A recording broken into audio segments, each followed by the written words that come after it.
नमस्कार, सत्यहिंदी.com पर आपका स्वागत। मैं हूं शैलेश। कांग्रेस के प्रमुख नेता और लोकसभा में विपक्ष के नेता राहुल गांधी, सांसद प्रियंका गांधी और उत्तर प्रदेश के पूर्व मुख्यमंत्री अखिलेश यादव को आज दिल्ली पुलिस ने एक तरह से गिरफ्तार कर लिया। और फिर पहले उनको ये बताया गया कि मॉडल टाउन थाना में ले जाया गया, फिर ये बताया गया कि उनको किसी स्टेडियम में रखा गया। क्यों गिरफ्तार किया गया? एक तरफ छात्रों का आंदोलन अभी भी जारी है। कल धरना स्थल से सभी छात्रों को हटा दिया गया था, रात में छात्र फिर पहुंच गए।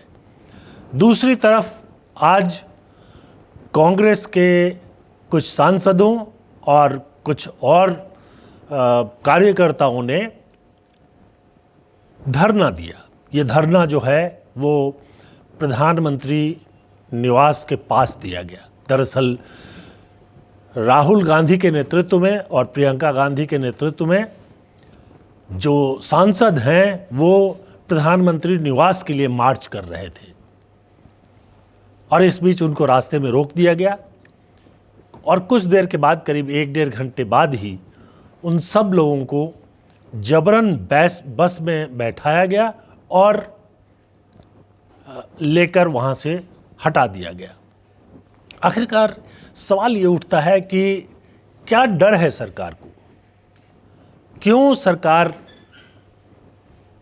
इस बात पर आमादा है कि वो ताकत के बूते पर हर आंदोलन को खत्म कर देगी? कल जब छात्र प्रदर्शन कर रहे थे वो शांतिपूर्ण थे। हाँ, जहाँ भी बैरिकेड लगता है उसको प्रदर्शनकारी तोड़ने की कोशिश करते हैं। छात्रों ने यही किया, लेकिन वीडियो गवाह है कि जगह जगह छात्रों को पुलिस के लोगों ने पीटा। उसके अलावा बहुत सारे लोग सादी वर्दी में थे। कुछ लोग कह रहे हैं कि ये एक पार्टी के कार्यकर्ता थे, कुछ कह रहे हैं कि पुलिस वाले थे। उन्होंने भी लाठियों से छात्रों को पीटा, लड़कियों को पीटा गया। ये सब होता रहा। बाद में शाम तक प्रदर्शनकारी, चूंकि एक ही दिन का प्रदर्शन था, लौट गए। जो लोग धरना दे रहे थे कॉकरोच जनता पार्टी के नेतृत्व में, वो भी चले गए और रात में फिर करीब 10-11 बजे वो लौट करके धरना स्थल पर आ गए। दोनों तरफ एक ही मांग है और वो है नीट की परीक्षा और बाकी परीक्षाओं में जो पेपर लीक हो जाता है, यानी लीक क्या कहें, उसको कहना तो चाहिए कि वो जो है बेच दिया जाता है, उसको रोका जाए। दरअसल नीट परीक्षा लीक कह कर हम उसको बहुत आसान बना देते हैं। लाखों रुपए में वो पेपर बेचे गए थे और पूरा का पूरा गैंग देश भर में काम कर रहा है जो हर परीक्षा के पेपर को हासिल कर लेता है और उसको बड़ी कीमत पर छात्रों को देता है, उन छात्रों को जो पैसा दे सकते हैं। और जाहिर सी बात है कि वो जो पेपर है उसका जो जवाब है उसका रट्टा लगा करके याद करके छात्र आ जाते हैं और परीक्षाओं में आगे निकल जाते हैं। जहां नौकरी मिलनी है वहां उनको नौकरी मिल जाती है, जहां मेडिकल या इंजीनियरिंग कॉलेज में एडमिशन की बात है वहां एडमिशन मिल जाता है। सिर्फ इतनी बात कर रहे हैं जो कॉकरोच जनता पार्टी, जिसने इस आंदोलन की शुरुआत की थी। करीब 1 महीने से वो धरने पर बैठे हुए हैं। उसके नेता दीपके हों या फिर उनके समर्थन में जो लोग जुटे वो सब लोग हों। सोनम वांगचुक इनमें शामिल है। उनको अस्पताल में पहुंचा दिया गया था और आज अदालत ने निर्देश दे दिया कि वो जहां जिस अस्पताल में जाना चाहें वहां जा सकते हैं। और खबर ये है कि अब वो एक प्राइवेट अस्पताल में शिफ्ट किए जा रहे हैं। पुलिस ये भी कह रही है कि उनको गिरफ्तार नहीं किया है, पुलिस उनको आजाद भी नहीं कर रही है। वो ये कह रहे हैं कि वापस लौटना चाहते हैं धरना पर, उनको आने नहीं दिया जा रहा है। तो गिरफ्तार नहीं है तो क्यों आने नहीं दिया जा रहा है? खैर, बात अब राहुल गांधी की। राहुल गांधी ने छात्रों के मुद्दे पर ही आज अचानक प्रदर्शन निकाला। पहले कांग्रेस सांसदों की योजना थी कि वो राष्ट्रपति भवन तक जाकर राष्ट्रपति के सामने मांग रखें। ये बात पुलिस तक पहुंच गई और उसके बाद राष्ट्रपति भवन की तरफ जाने वाले सारे रास्तों पर बैरिकेड्स लगा दिए गए और ये सुनिश्चित किया गया कि कोई भी आदमी उधर जा नहीं सके। तब ये लोग जो है गाड़ियों में कांग्रेस अध्यक्ष खड़गे के आवास तक पहुंचे और वहां से फिर मार्च के रूप में प्रधानमंत्री निवास की तरफ बढ़े।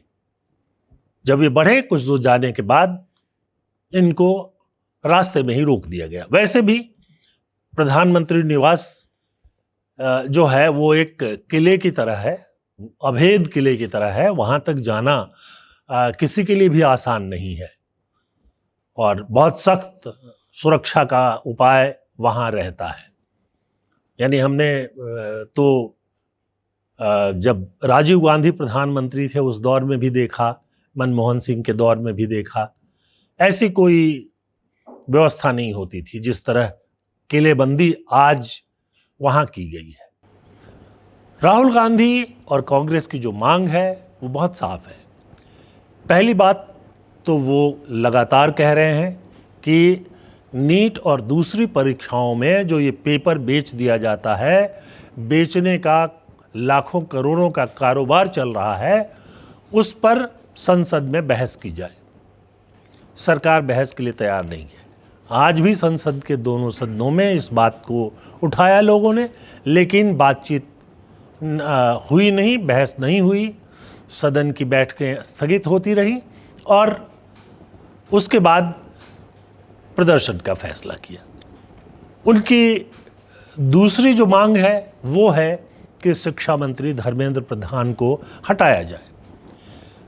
और ये मांग भी वैसे ही नहीं है, सिर्फ एक नीट परीक्षा के प्रश्न पत्रों के बेचे जाने को लेकर के नहीं है, बल्कि 152 ऐसी परीक्षाएं हैं जो पिछले कुछ सालों में जिनके पेपर बिक चुके हैं।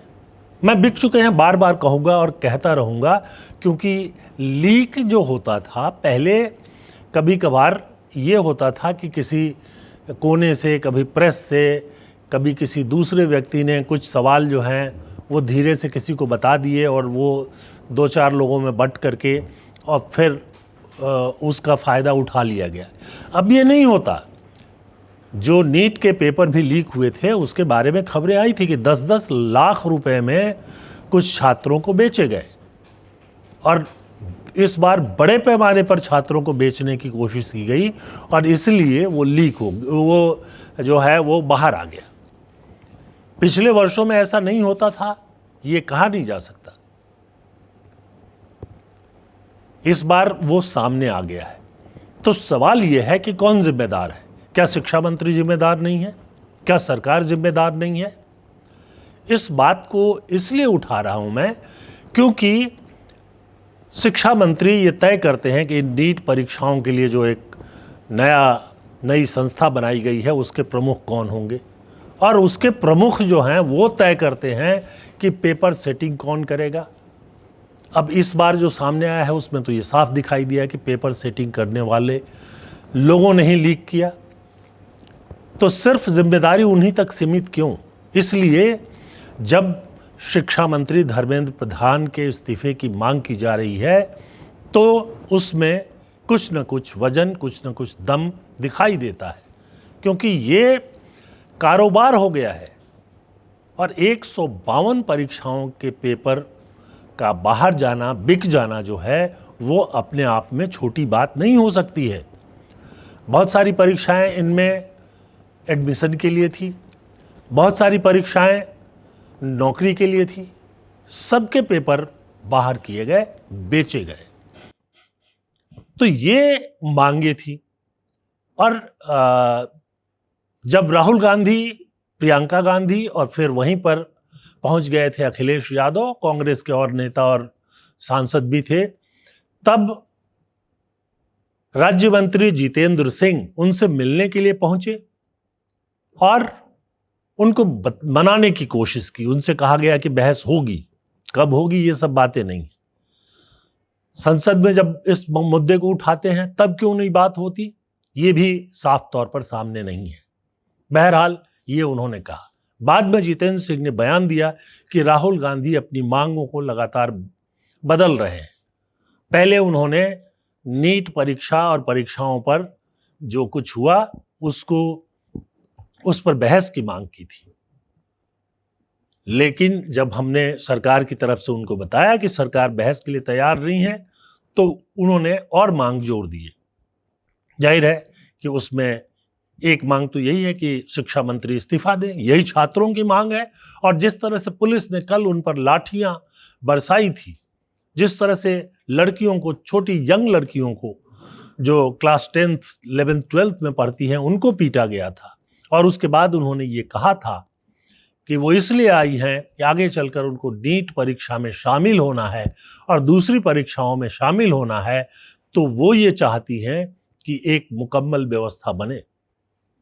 दिल्ली की खबरें आप तक पहुंच रही हैं, लेकिन जो हमारे पास सूचनाएं हैं सोशल मीडिया के जरिए, वो ये कि बहुत सारे शहरों में, बिहार के कई शहरों में और भी देश के कई हिस्सों में अलग अलग जगहों पर छात्रों ने प्रदर्शन किया। अभिजीत दीपके, जो कॉकरोच जनता पार्टी के संस्थापक हैं और जिन्होंने इस आंदोलन को शुरू किया, वो अभी भी धरना पर है। वो फिर से जंतर मंतर लौट गए हैं। तो जाहिर सी बात है कि एक ऐसी स्थिति सामने आ रही है कि जिस पर लगता है कि सरकार कोई कार्रवाई करने के लिए तैयार नहीं है। एक बात और कहें कि एक बार नीट परीक्षा, उसके पेपर तो बेच दिए गए, दूसरी बार सरकार सावधान थी तो ऐसी कोई खबर नहीं आई कि उसके पेपर बेच दिए गए। तो मिलीभगत नीचे से ऊपर तक होने की आशंका अगर कोई व्यक्त कर रहा है तो उसमें क्या आश्चर्य की बात है। उसके लिए नेता विपक्ष को गिरफ्तार करने की क्या जरूरत है, नेता विपक्ष को धरना से हटाने की क्या जरूरत है। चर्चा यह भी है कि जब कांग्रेस के एक नेता ने ट्विटर पर एक अपील जारी कर दी, जिसमें यह कहा गया कि राहुल गांधी धरना पर है और जो भी लोग छात्रों के समर्थन में हैं वो धरना स्थल पर पहुंच जाएं और धरना पर बैठें। तब अचानक सरकार को लगा कि प्रधानमंत्री निवास के पास भी बड़ी भीड़ पहुंच सकती है और इसलिए उन्होंने तुरंत कार्रवाई की। राहुल गांधी को, प्रियंका गांधी को, अखिलेश यादव को और वहां जो भी मौजूद थे उन सभी लोगों को हटा दिया। ये बात जो है बहुत ही गंभीर है। सरकार कोई कार्रवाई नहीं कर रही है, ऐसा लग रहा है। कोई बड़ी कार्रवाई दिखाई नहीं दी है नीट परीक्षा पेपर लीक को, सिवाय इसके कि जिन लोगों ने पेपर बनाए थे उनको गिरफ्तार कर लिया गया, कुछ और लोग जो पेपर बेच रहे थे उनको गिरफ्तार कर लिया गया। 152 परीक्षाएं लीक हो चुकी हैं। एक मामले में सज़ा हुई है, बाकी में सज़ा की कोई जानकारी जो है वो ओपन सोर्स पर उपलब्ध नहीं है। तो इससे एक बात बहुत साफ हो जाती है कि लोगों के पास सड़क पर आकर विरोध करने के अलावा कोई विकल्प नहीं रह गया है, क्योंकि सरकार कोई ठोस कदम, कोई सख्त कदम उठाने के लिए तैयार दिखाई नहीं दे रही है।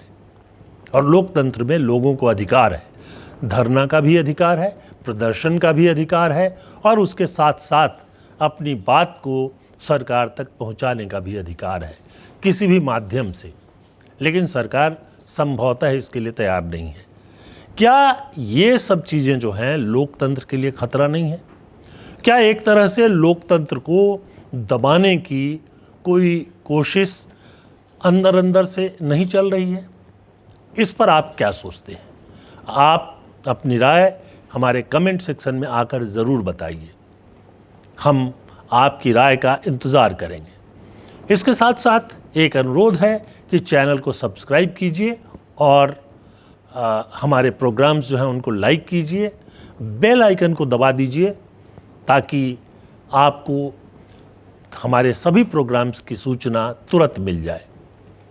इसके साथ साथ सत्य हिंदी का ऐप जो है वो भी डाउनलोड कर लीजिए। उसके ज़रिए आप बेहतर ढंग से प्रोग्राम को कभी भी कहीं भी देख सकते हैं। सत्य हिंदी सदस्यता अभियान भी जारी है और आपसे अनुरोध करूंगा कि सत्य हिंदी के सदस्य बनकर हमारी सहायता कीजिए। तो आज के लिए बस इतना ही। बहुत बहुत धन्यवाद। नमस्कार।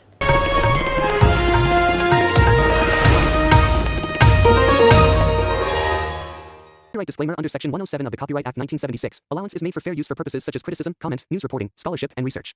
Fair use is a use permitted by copyright statute that might otherwise be infringing.